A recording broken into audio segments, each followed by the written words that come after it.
Hi everyone, I'm Ernie. I have the honor of being Rick's best man.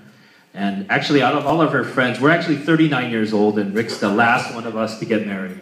He's actually the last of the Mohicans. So, and out of all of our friends, this is the one that I was really waiting for. I mean, Rick and Younghae, they've been together for 15 years. And that 15 years has been like a bad Korean drama. One of those dramas that never ended, The main characters got old. They became ajishis and ajamas, but they pretended like they were in college still.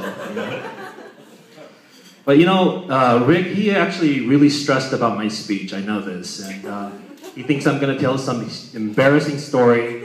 Something like where we were at USC, and every time he did laundry, he was so lazy he never put his clothes away. He would just live out of his basket, one side for the clean clothes and one side for the dirty clothes. But Rick, I wouldn't do that to you, because that would be mean. Instead, I'm going to actually tell the story of our friendship, how we first met, how we became lifelong friends and intimate male companions. Like Batman and Robin, or Siegfried and Roy. The first time I met Rick was at USC, and I actually remember that when I met him, he was a skinny guy, but he still had a big belly. He was like one of those kids in Africa. And I thought he was pretty weird. He was a strange guy. I mean, he didn't talk much. He moped around. And the first time I actually got to know him was on a ski trip to Lake Tahoe. We actually got stuck on the same van. There was a bunch of other students, but it was just me and Rick in the back of this van. And this is where I actually found him to be really funny, with a great sense of humor and very intelligent. And it also didn't hurt that Rick and I were actually the worst skiers on that trip. We got stuck on the same slope, and I remember handicapped kids skiing past us. So we bonded because of that. So the next year, Rick and I, we moved into a 2-bedroom apartment, and Tony lived with us, and Rick and I stayed in one room. And as messy as broke as most students are, most of them would get a futon, a wood bed, with the mattress on top of it. But Rick, he didn't even bother with that. He just got a mattress and put it directly on the floor. He's like one step above a homeless person. And Rick, he was extremely messy. I mean, he was impressive. This guy took it to a whole new level. He had clothes everywhere, dirty dishes, coins on the floor, you name it, Rick did it. I mean, it was like living in a disaster area. I felt like I was in the middle of Katrina. And Rick, he was definitely one to procrastinate. This guy waited to the last minute to do everything. His senior year, he had a 100-page paper. He waited till the very last week to start. And back in the day, those computers, they had an orange screen. And so he stayed up days typing in front of this orange screen. And by the end of the week, he had an orange tan. He looked like Jersey Shore, but with no muscles,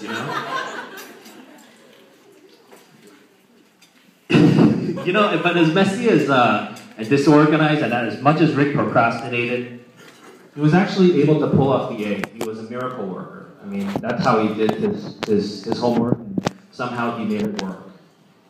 And, I forgot to mention, and the whole time we were living together, we weren't very popular with the ladies.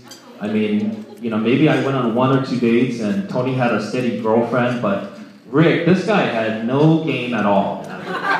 This guy was completely without a date. I don't think he even actually talked to any women at USC, and so at times I actually questioned his sexuality. But then he went to Korea after we graduated, and then all of a sudden he comes back after a few years and goes, "Hey Ernie, I got a girlfriend in Korea." But I never saw pictures of her, or met her, or even heard anything about her, and so I thought he was making it up, to cover up his homosexuality, right? Rick, I stand corrected though. But when I finally did meet Younghae, I found her to be, I felt like I knew her very well. Like, she was extremely charming, considerate, generous, attractive, with a nice, complete opposite of Rick. But I joke about how disorganized and messy Rick is and how much he procrastinates. But actually, that's what makes him what he is. If he was highly ambitious, super anal, and with an A-type personality, he'd probably be a billionaire, but he also wouldn't be Rick. He wouldn't be the guy who is actually generous to a fault. He wouldn't be the guy who comes down from San Jose every weekend just to hang out with his buddies. He wouldn't be the guy that you could actually talk to on the phone on a long road trip, and he actually wouldn't say a word, he'd just listen to you. This is actually ideal for our friend Greg, who suffers from verbal diarrhea.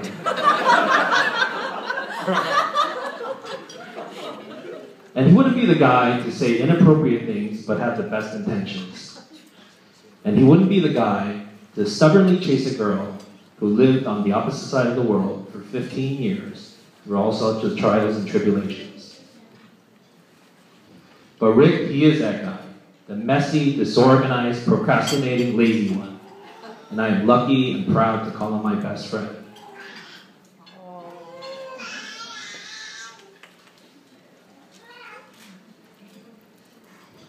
You know, Rick, he knows how much I owe him, and I probably could never tell him exactly how I felt. Maybe next time I'm doing your best man speech, Rick. Just kidding.